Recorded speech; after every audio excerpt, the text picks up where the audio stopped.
wear it and then eat it. Fortunately, we don't have to hunt for our food. It's a good thing, isn't it?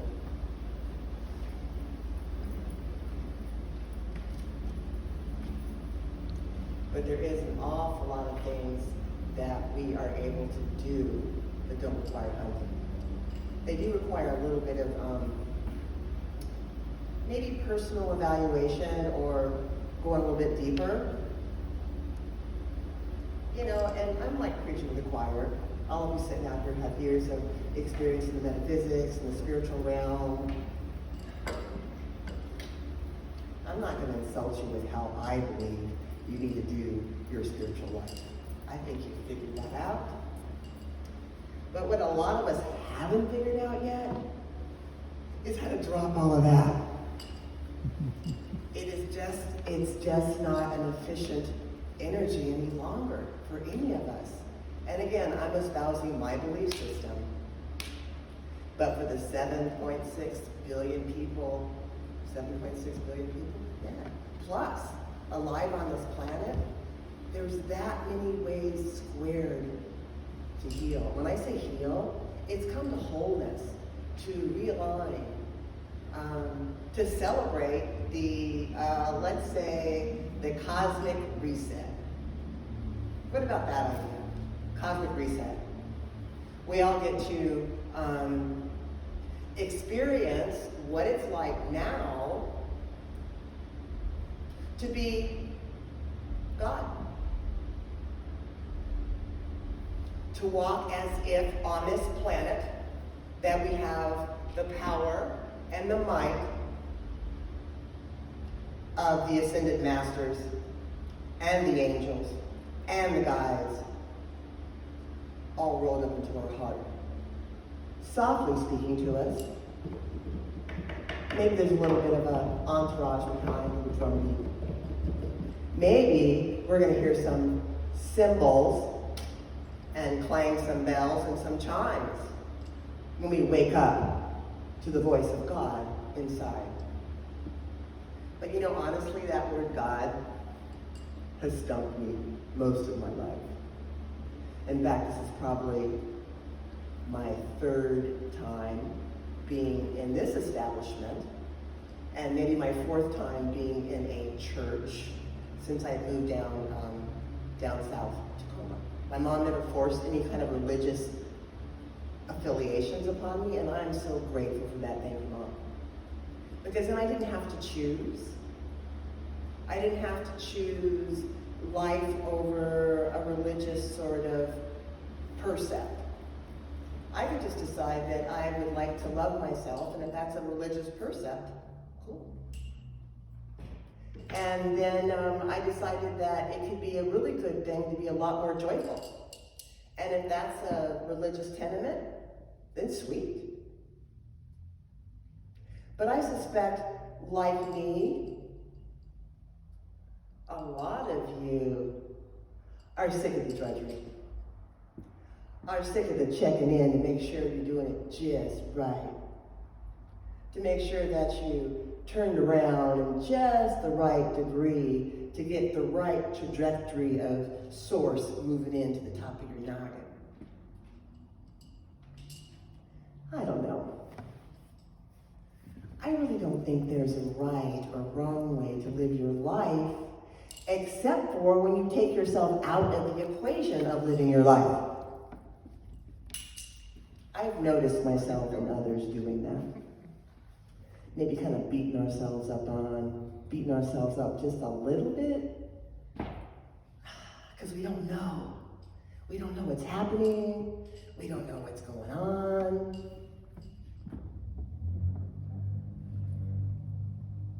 But you know what? If we need to be letting go of a lot of things, or like I like to say, being let go of,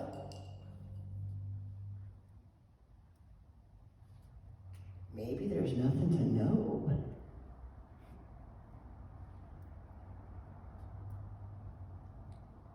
I mean, that would make me take my mask off. I might even celebrate. You mean, I'm good? There's nothing really to know? I just get to be. That's deep. I like that. So I'm going to share a little inspiration that came these last couple days as a result of AC asking me to share a little bit. And I'm really proud of this sharing that I'm going to share with you. Because you all inspired me. All of you. Norman, Ann, Deborah, and the young gentleman in the back, I don't remember your name, but I distinctly remember your face and your eyes. What's your name? Thomas. And Thomas, my friend William, and George, and AC, and Maria. You all inspired me. I came up with something called, I like to use decks, and I like to make up words, acronyms. It's kind of a fun way to express. And so I created a little deck, and it's called Godiments. Like comments, but God mints. And they really are designed to allow us to realign the idea of God and to integrate that into our daily waking life. Now. So the first one that came to me many years ago when I was having a hard time with the Christianity and all of that in my life, I could totally claim that I was a spiritual being. I knew lots of meditations. I considered I was a healing master. I figured I had my shit together. I think a lot of us feel that way about our talents and skills after we practice them for a while. It's not too hard to toot your own horn to say, yeah, I'm pretty good at that. Yeah? But I could not have a conversation with any of my Christian community that would come into my used clothing store, because they would say, God this, God that. They would shop for clothing based on the day, and clothing based on what the Bible said to them about how they should do makeup or the length of their garments. It would always stump me. But I pursued to know the people underneath those dictates. These women came into my store weekly, and we gathered nice conversations. After I let down my barriers, because I believe life is a reflection. And so when I find that I get a little pissy or get irritated by something, I know that spirit saying to me, you better take the mirror out, Renata, and check yourself first, before you go spewing on anybody else or projecting any wrongdoings. So God, the acronym for me, for God, in my Godiments, grand organizing design. When I read that out of a book, the gentleman was an atheist. I picked the book up off the shelf, and I read a couple chapters, and when he talked about his disclaimer, and he wasn't really like an atheist, but he was on the fence about a lot of stuff. And he came up with that grand organizing design, and I'm like, I put the book down. I'm like, oh gosh, thank you. Like a lot of you, there's times when I use, God's name in vain. But I think, actually, we all tend to use God in ways that maybe are not representative of what we were raised. So I am suggesting, let's take that three-letter word, G-O-D, which actually adds up to be, let's see, we got a 7, we got a 6 and a 4, so we got a 17, we got an 8. So God, that G-O-D, is about as above, so low. That's that 8 energy, yeah? And it's also about grace on demand. Grace on demand, we can just ask, whoop, and there it is. No matter what you call it, doesn't matter now. The veil is gone. And I've heard in some cultures that you get grace on death. You're reborn when you die. We do it differently here in this culture, but I'm just saying, I've heard that grace happens on death. And if we can learn to generate one dream and ground one decision, we have anchored source fully in every cell, in every atom, in every tissue, every single organ of our entire body. Physical and the non-physical, on this planet and beyond, because we know we're all connected, yes?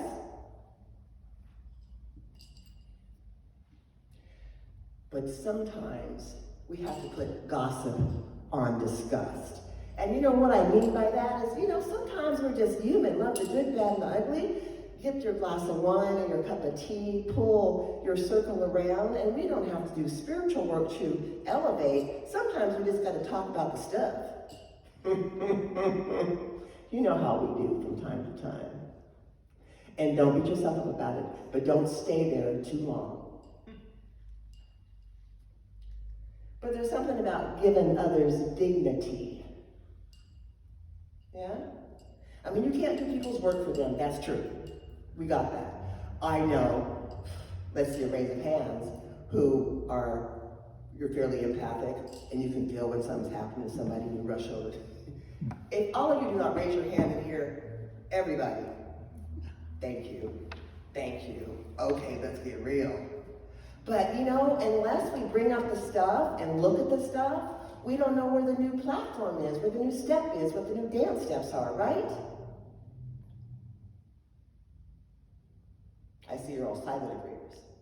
That's good. But if you want to give me an amen, stomp your feet, I'd be okay with that. Thank you, Deborah. And sometimes we're really good at putting what I call gambling on disgrace. I'm not talking about going to the casino necessarily, but we gamble with our power by giving it away, by not choosing where we want to be free, how we want to go, how we want to create, because we are masterful creators. And maybe a little part of this situation is reminding us that greatness opens doors.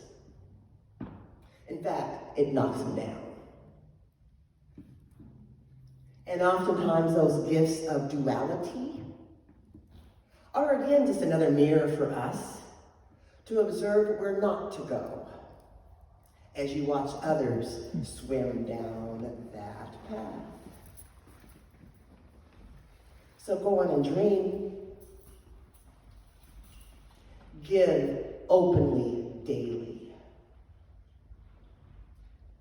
Because greatness often dares.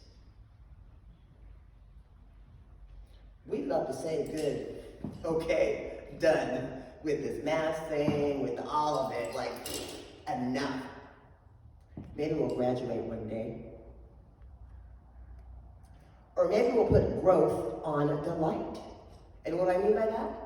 Delight in the evolutionary spans of our not knowingness now, and how that's going to create a better, wider, bigger, more fluid planet for us to float in. And we can also just be delighted in the gabbiness of delight. I got a couple people in my life called Gabby, but the gab, just the delight of like sharing and being joyful. And it's important now to have gratitude on dial. Yeah, speed dial. Alexa, automated, right? Gratitude. Kind of funny, wasn't it? Okay. But in our digital technocracy, we definitely can have gratitude on demand.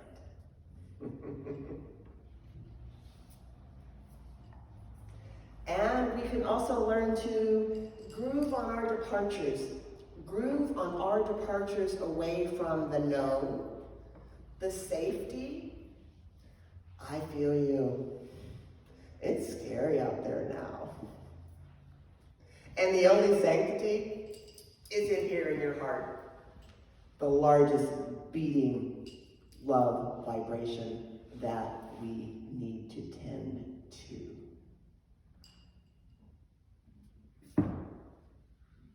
So maybe we'll graduate one day. And maybe we do prefer gossip over depth. But like I said, it's okay, just don't stay there. But when we're ready to put that mirror reflection up, we all know, and let's see two hands, that there really is a gift in the depth of our souls, yeah? Gift in the depth of being human, the evolutionary process, all the stuff that we've gone through.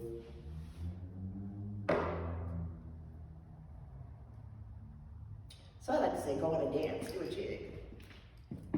Or not.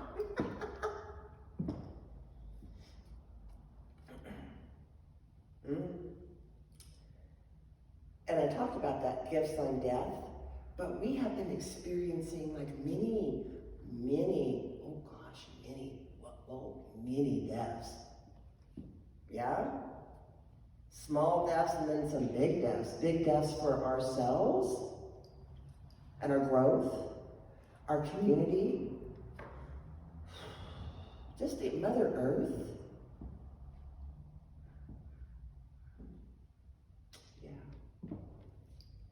Oftentimes it's reflecting on those gifts that we have given ourselves and bury them deeply as you do a treasure, and you go open it up every now and then and look at it and touch it, you know? Because growth openly dives, it digs. Growth does. You know? Pulls those weeds out, sometimes not. You know, weeds are kind of tasty in some cultures. We make a salad. We do the best of what we can with what we got. Yeah? Some of the important stuff that you get from all that depth and that gardening are gifts of discernment. Oh, isn't that it? I'm going to come out from the podium, gifts of discernment. Discernment is a powerful tool now, is it not? When you anchor it with your feeling sense in your heart. True sonar to the center of what you want to create. The aliveness of being human. The ability to have as above, so below. To anchor heaven here on earth now, today, in every breath. So go open doors. Generate open dialogues with yourself, your family, your friends, your community, everyone.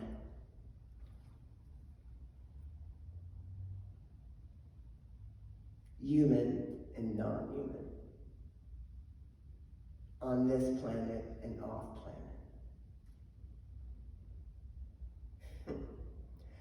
While some grossly overstep their demands, and they don't know to give only direction, we can choose gratitude over denial. Don't have to bury your head in the sand and act like things aren't happening. They are. But we are the creative center in the vortex. We are the life, the force, the power filled that radiates love out. So greet your day with a smile, with the sad, with the oh shit, whatever is appropriate for you at the time. And I say, groove on, diva. Okay? Thank you.